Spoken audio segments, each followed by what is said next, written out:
Hey everyone, this is Casey with North Idaho Tables. Today I'm going to show you how to build a badass waterfall desk with a little bit of a twist. I'm also going to show you some tricks on how to metal finish outside corner welds with a Vixen file and what to look for to get that perfect finish. But first, we got to build the legs. So I always draw all my designs in CAD, just in a 2D cheap program called TurboCAD.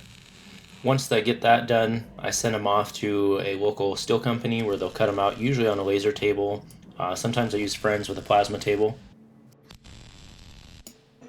Both a laser table and a plasma table work great. One thing to keep in mind though, on a plasma table, you're going to have to clean up your welded area a little bit more. If you leave any of that slag in there, you're going to get porosity in your weld, and then it's just going to be a pain to get out after it's been welded. One other small negative though of a plasma table, if you have a design, let's say it's got some cutouts and there are sharp points inside that, the plasma is likely to blow that corner out, so you won't have a super crisp, nice sharp corner. The laser table is pretty spot on. You don't usually have that issue, so you can run it to like a sharp corner and not have any issues, but it's not a big deal as long as you plan for it with a plasma table. So when I design these bases, I typically try to use a common size flat strap. So like this case, it was 2-inch flat strap. I'll usually use like 2-inch, 4-inch, 6-inch type of thing. And then you can use stock, kind of like I did here with that 2x3 piece in there, to hold your part up. So you don't have to worry about your part trying to fall in between each piece as you're trying to get it tacked together. Now keep this in mind. This step right here is one of the most important parts. If you tack weld this together and your gaps are all over the place, so will your welds.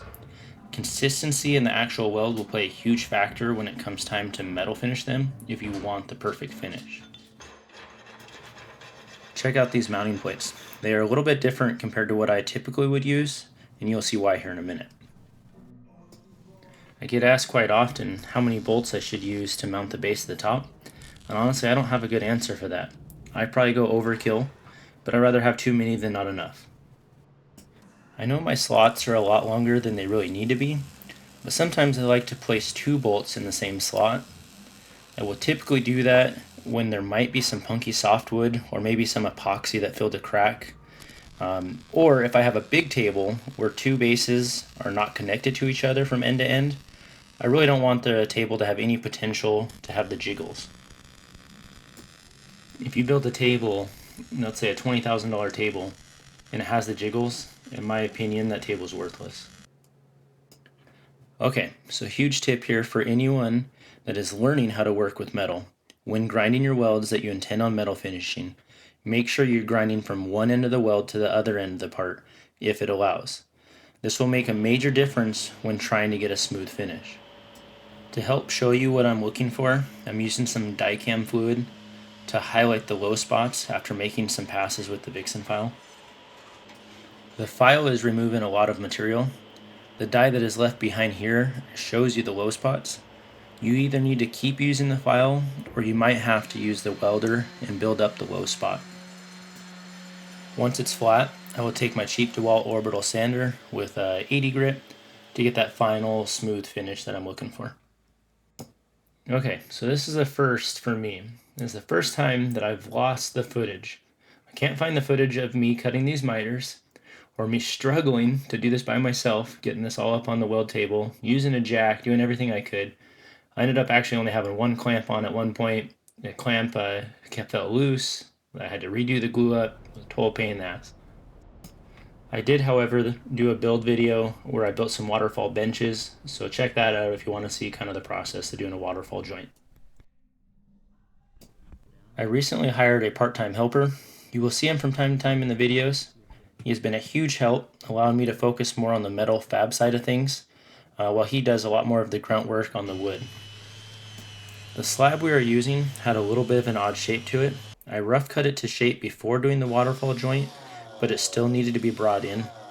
I got one of these coarse wood carving discs so I could shape it how I wanted while still trying to make it look somewhat natural.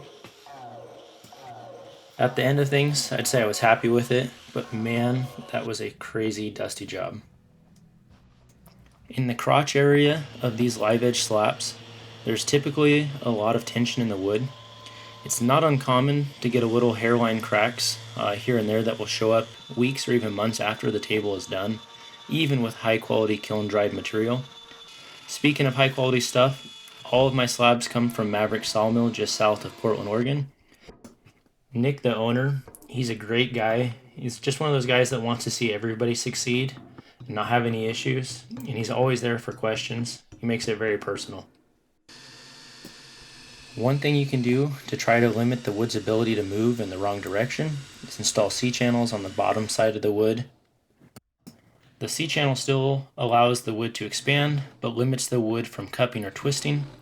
When I pick up a slab from Nick, I typically will buy a C-channel that he has ready to go.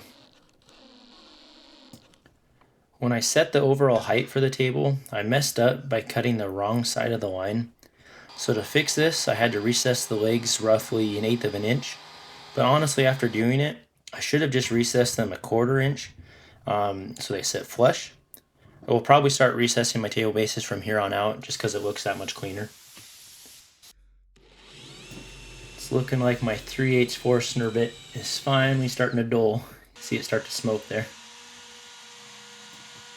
So remember earlier in the video where I said the mounting plates are different than what I normally would use? I had an idea and ran with it. I'm in a phase where I'm bringing some wood elements into the metal bases. I pulled these chunks out of my scrap pile. Darren was nice enough to bring over his planer. This allowed us to set the thickness and allow the wood inserts to slide in nice and easy. I'd have to admit though, it's honestly one of my favorite parts. It really ties the top in with the metal base, and it makes it a lot softer and more elegant. Before applying Rubio Monaco, I will typically look over the table using a bright light, looking for any imperfections in the wood or the sanding process. Since this table was a waterfall setup, I thought laying the table down like this would be a good idea, but honestly it just made it harder because all your Rubio was trying to run away from you.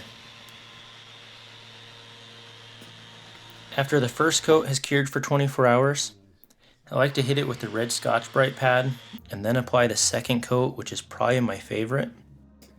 But before you actually apply the second coat, make sure you take like a microfiber towel and clean off all of the residue left behind from the red Scotch-Brite pad. I love applying the second coat of Rubio. It's when you really get to see the grain pop for the first time, and it's just beautiful. Down in the comments, let me know what your favorite part of a build is, or what is your favorite part of this desk. I will respond to every comment, so don't be afraid to ask questions either. Or even if you don't like the desk, let me know what you don't like about it.